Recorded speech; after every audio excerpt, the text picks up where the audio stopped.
स्वागत है हमारे लखनऊ मंच न्यूज 24/7 हिंदी समाचार पत्र एवं न्यूज चैनल में। सही खबर, सच्ची खबर। कृपया सब्सक्राइब, लाइक, शेयर, कमेंट जरूर करें।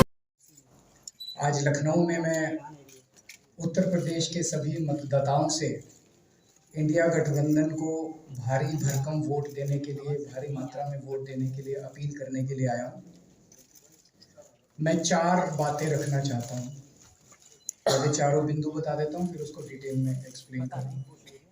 पहला ये कि ये चुनाव भारतीय जनता पार्टी, मोदी जी अपने लिए वोट नहीं, अमित शाह जी को प्रधानमंत्री बनाने के लिए वोट मांग रहे हैं। दूसरी बात,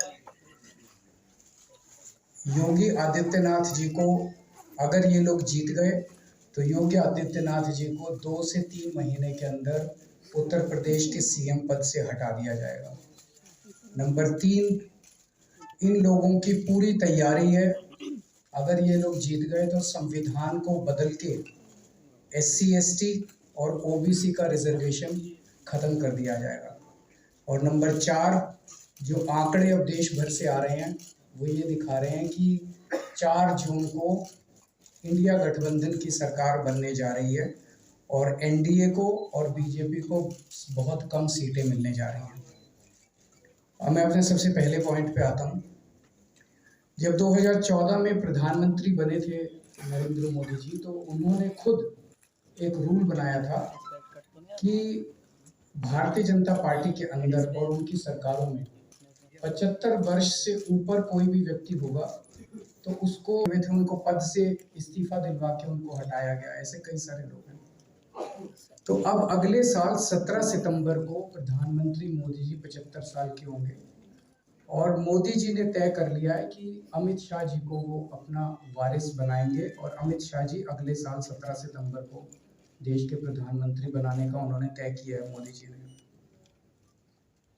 इसके ऊपर मोदी जी पिछले 1-2 साल से लगे भी हुए हैं, क्योंकि भारतीय जनता पार्टी के अंदर अमित शाह जी के सामने जो जो बाधाएं पैदा कर सकता था नेता, एक एक करके उन सब नेताओं को साइड कर दिया गया, उनका पत्ता साफ कर दिया गया। शिवराज सिंह चौहान को हटा दिया गया, वसुंधरा राजे को हटा दिया गया, डॉक्टर रमन सिंह को हटा दिया गया, देवेंद्र फडणवीस को खत्म कर दिया गया, खट्टर साहब को खत्म कर दिया गया, एक एक करके सबको खत्म कर दिया गया। एक ही शख्स बचे हैं जो अमित शाह जी के रास्ते का कांटा बन सकते हैं।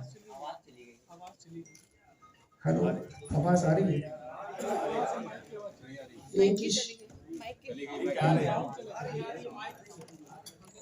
ही शख्स हैं जो कि उनके रास्ते का कांटा बन सकते हैं, वो हैं योगी आदित्यनाथ जी। अब योगी आदित्यनाथ जी को इन्होंने हटाने का पूरा मन बना लिया है और अगर इनकी सरकार बनी तो 2 महीने के अंदर योगी जी को भी उत्तर प्रदेश के सीएम से हटा दिया जाएगा। मैंने दिल्ली में 3-4 दिन पहले ये प्रेस कॉन्फ्रेंस की थी और ये दोनों मुद्दे उठाए थे। जैसे मैंने मुद्दे उठाए थे तो अमित शाह जी ने और उनके कई नेताओं ने अपनी भावना प्रकट की कि नहीं मोदी जी को 75 साल में इस्तीफा नहीं देना चाहिए, मोदी जी को 75 साल पूरा कार्यकाल पूरा करेंगे। उन सब की भावनाओं की मैं कद्र करता हूं, क्योंकि अपने नेता के लिए जब भी ऐसी बात होती है तो सब लोग सामने आके बात करते हैं। लेकिन बड़ी बात यह है कि मोदी जी ने ऐसा नहीं कहा कि मैं 75 साल पे इस्तीफा नहीं दूंगा, मैं रिटायर नहीं होऊंगा। उनका अपना बनाया हुआ रूल है और मुझे पूरी उम्मीद है कि मोदी जी का अपना बनाया हुआ रूल है और मोदी जी अपने रूल को फॉलो करेंगे। नहीं तो लोग कहेंगे कि मोदी जी ने ये रूल आडवाणी जी को हटाने के लिए बनाया था, जब अपनी बारी आई तो नहीं। तो मोदी जी इस रूल का फॉलो करेंगे, ये पूरा यकीन है देश के लोगों को कि उन्होंने खुद रूल बनाया तो खुद फॉलो करेंगे। दूसरी बड़ी बात जो हुई कि जब मैंने कहा कि योगी आदित्यनाथ जी को 2 महीने में हटा दिया जाएगा, इस पे अभी तक भाजपा के किसी नेता की टिप्पणी नहीं आई। 4 दिन हो गए, इसका मतलब ये तो कंफर्म करता है कि उन्होंने पूरी प्लानिंग कर ली है और उनके पक्ष में कोई बोलने के लिए तैयार नहीं है योगी आदित्यनाथ जी के। तो उनका हटना अब लगभग तय है कि योगी आदित्यनाथ जी को उत्तर प्रदेश के सीएम पद से हटाया जाए। दूसरी चीज मैं उत्तर प्रदेश के सभी मतदाताओं को कहना चाहता हूं कि पिछले 4-5 महीने से इन्होंने शोर मचा रखा है, 400 पार 400 पार 400। क्यों? कहते हैं नहीं मोदी जी कुछ बड़ा काम करना चाहते हैं। तो लोगों ने खोद खोद के पूछा भाई क्या बड़ा काम करना चाहते हैं, कुछ बताओ तो सही। तो उन्होंने नहीं बताया।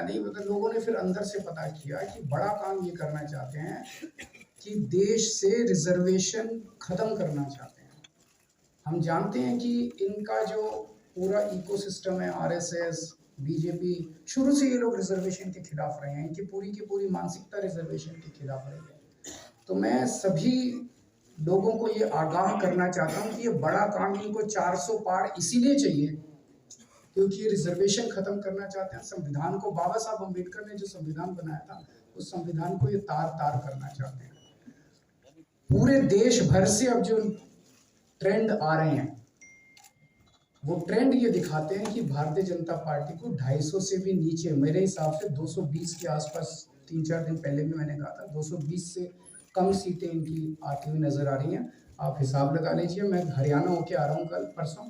हरियाणा में इनकी बहुत कम हो रही है, दिल्ली में इनकी बहुत कम हो रही है, पंजाब में मुझे नहीं लगता इनकी कोई सीट आ रही है, कर्नाटक में इनकी काफ़ी कम हो रही है, महाराष्ट्र में इनकी बहुत कम हो रही है, बंगाल में इनकी कम हो रही है, यूपी में इनकी कम हो रही है, बिहार में इनकी कम हो रही है, झारखंड में इनकी कम हो रही है, राजस्थान में इनकी कम हो रही है। तो इनकी सीटें कहाँ आ रही हैं? तो इनकी 220 के नीचे सीट आ रही हैं। इनकी सरकार बीजेपी की सरकार नहीं बन रही है, इंडिया गठबंधन की सरकार बनेगी। और इंडिया गठबंधन की सरकार जो है वो देश को एक प्रगति के रास्ते के ऊपर लेके जाएगी। इस तरह से जो पूरे देश के अंदर एक नेगेटिविटी इन लोगों ने फैलाई है, उसको हम लोग ठीक करेंगे। मैं अंत में उत्तर प्रदेश के सभी लोगों को अपील करना चाहता हूं कि इंडिया गठबंधन के, यहाँ पे सपा और कांग्रेस का गठबंधन है, इंडिया गठबंधन का जो जहां से कैंडिडेट है उसको भारी मात्रा में वोट देकर आप सब लोग जिताइए। अब मैं निवेदन करूंगा समाजवादी पार्टी के राष्ट्रीय अध्यक्ष माननीय अखिलेश यादव जी से।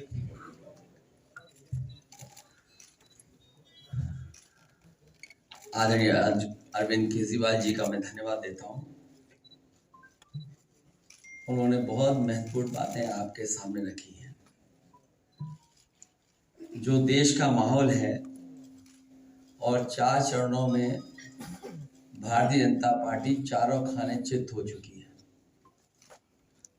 और उनके आंसुओं की नदी उफान में है। भारतीय जनता पार्टी जो 400 पार का नारा दे रहे थे, अब समझ में आया है 4 चरणों के बाद, वो बात तो ठीक है कि आरक्षण पे सबसे पहले हमला करेंगे, लेकिन 400 पार नारा इसीलिए दे रहे हैं कि 543 में 400 के बाद वो सीटें देख रहे हैं, तो वो केवल 143 बन रही है। तो वो स्वयं स्वीकार कर रहे हैं कि 143 से ज्यादा वो सीटें जीतने वाले नहीं है, क्योंकि 400 पार सीटें 143 ही बनती हैं और 140 करोड़ की जनता इस बार इन्हें 140 सीटों के लिए भी तरसा देगी। ये यूपी, दिल्ली और पंजाब ये 99 सीट के खेल में ही उलझ जाएंगे। यहां कुछ इन्हें हासिल होने वाला नहीं है। रोटी कपड़ा और मकान की तो लड़ाई हम लोग लड़ेंगे, लेकिन रोटी कपड़ा और मकान से पहले हमें संविधान बचाना है। संविधान बचेगा तो लोकतंत्र बचेगा और बाबा साहब भीमराव अम्बेडकर जी का दिया हुआ संविधान ये हमें अधिकार, हमें न्याय दिलाता है। भारतीय जनता पार्टी की इस साजिश को आम लोग समझ गए हैं और इस बार सबसे बड़ी हार भारतीय जनता पार्टी की होने वाली है। अभी तक तो हम ये कहते थे कि ब्रह्मांड का सबसे बड़ा झूठ बोल रही है, अब लग ये रहा है हारने के बाद ये ब्रह्मांड का झूठ का विद्यालय खोलेंगे, यूनिवर्सिटी खोलेंगे और वाइस चांसलर और डीन पहले से ही रिटायर होकर के वहां अपने आप नियुक्त हो जाएंगे। इसलिए देश को बचाने के लिए आदरणीय अरविंद केजरीवाल जी आए हैं, हम लोगों का सहयोग और मदद करने के लिए आए हैं। मैं इनका धन्यवाद देता हूं और आप पार्टी इंडिया गठबंधन समाजवादी पार्टी हम सब मिलकर के भारतीय जनता पार्टी को हटाने जा रहे हैं। सर बीजेपी के लोग कह रहे हैं कि जो संविधान की बात है, संविधान खत्म करने की बात है, विपक्ष झूठ फैला रहा है। आप लोगों को कहा जा रहा है कि आप लोग झूठ फैला रहे हैं, संविधान नहीं बदलेगा। प्रधानमंत्री खुद ऐसा कह रहे हैं, इसको आप कैसे देखते हैं? उनकी कौन सी बात सच निकलेगी? अभी आपसे कहा कि 75 साल वाला जो वो है रूल नियम, उसको तो फॉलो किया जाएगा, इसी से पता लग जाएगा। अरविंद जी आपसे सवाल है। अरविंद जी आप इनका इतिहास उठा के देखें, पिछले 75 साल का, जनसंघ का, आरएसएस का, थ्रू आउट ये लोग रिजर्वेशन के खिलाफ रहे हैं। तो अब 400 सीटें लाके ये संविधान बदल के उस रिजर्वेशन को खत्म करना चाहते हैं।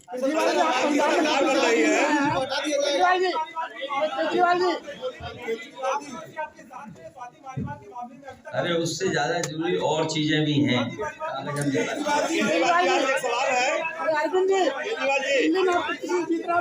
भाजपा किसी के सगे नहीं है, ये है कि भाजपा किसी के सगे नहीं है। सर बीजेपी एक सवाल है, और भाजपा झूठे मुकदमे लगाने वाला गैंग है।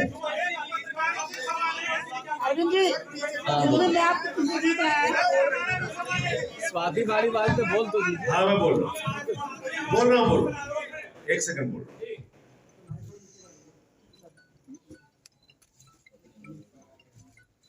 सब लोग, पूरा देश हतप्रभ है, दुखी है, आज तक पीड़ित है। मणिपुर के अंदर एक कारगिल योद्धा की पत्नी को निर्वस्त्र करके घुमाया गया, सैकड़ों महिलाओं के साथ दरिंदगी हुई। भारत के प्रधानमंत्री खामोश रहते हैं। हजारों महिलाओं के साथ प्रज्वल रवन्ना ने बलात्कार किया, दरिंदगी की, मां की उम्र की महिलाओं के साथ। प्रधानमंत्री कहते हैं ये भारत को मजबूती देगा, इसी को वोट देना।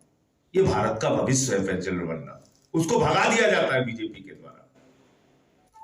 पहलवान बेटियां जब जंतर मंतर पे लड़ रही थी न्याय मांगने के लिए, तो यही स्वाति मालीवाल जो महिला आयोग की अध्यक्ष थी, रात में उनके समर्थन में गई थी, पुलिस के लोगों ने घसीट के मारा था।